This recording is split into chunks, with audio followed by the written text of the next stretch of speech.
உலக குருதி கொடையாளர் தினத்தை முன்னிட்டு நெல்லை அரசு மருத்துவக் கல்லூரி மருத்துவமனை சார்பில் இரத்த தானம் செய்பவர்களை பாராட்டி கௌரவிக்கும் நிகழ்வு மருத்துவமனை கூட்டரங்கில் மருத்துவக் கல்லூரி முதல்வர் டாக்டர் ரேவதி பாலன் தலைமையில் நடைபெற்றது.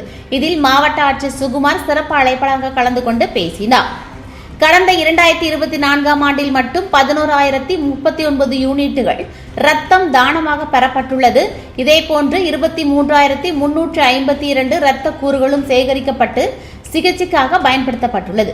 மேலும் 2024ஆம் ஆண்டு கல்லூரி சார்பில் 74 முகாம்களின் மூலம் மருத்துவக் கல்லூரி மாணவ மாணவிகளிடமிருந்து 250 யூனிட் ரத்தம் பெறப்பட்டுள்ளது. இது சமுதாய அக்கறையை காட்டுகிறது. சமுதாய அக்கறை என்பது மேன்மையடைந்து வருகிறது. இரத்த தானம் செய்வதில் தமிழகத்தில் நெல்லை மாவட்டம் முதல் மாவட்டமாக வர அனைவரும் உறுதியேற்க வேண்டும் என கேட்டுக்கொண்டார். இதனைத் தொடர்ந்து அனைவரும் குருதி கொடை உறுதிமொழி எடுத்துக் கொண்டனர். பின்னர் குருதி கொடையாளர்களுக்கு சான்றிதழ் மற்றும் பரிசு வழங்கி கௌரவிக்கப்பட்டது. இந்த நிகழ்ச்சியில் மருத்துவக் கல்லூரி கண்காணிப்பாளர் மருத்துவர் பாலசுப்ரமணியன் மற்றும் மருத்துவர்கள் குருதி கொடையாளர்கள் கலந்து கொண்டனர்.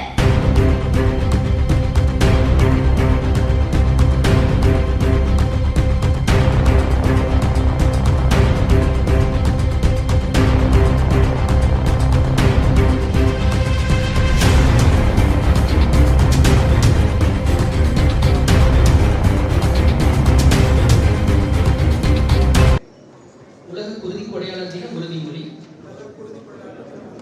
இரத்தத்தின் தேவையை கருத்தில் கொண்டு தன்னார்வ இரத்த தானம் செய்வதன் மூலம் இரத்த தானத்தின் அவசியம் குறித்தும் சக ஊழியர்கள் மற்றும் பொதுமக்களிடம் விழிப்புணர்வை ஏற்படுத்துவேன். ஒருவருக்கு ரத்தம் தேவைப்படும் போது எந்தவித நோக்கமும் பாகுபாடின்றி எந்த உயிரிழப்பும் ஏற்படாதிருக்க தன்னார்வமாக இரத்த தானம் செய்வேன். அஜய் சரித்ரா.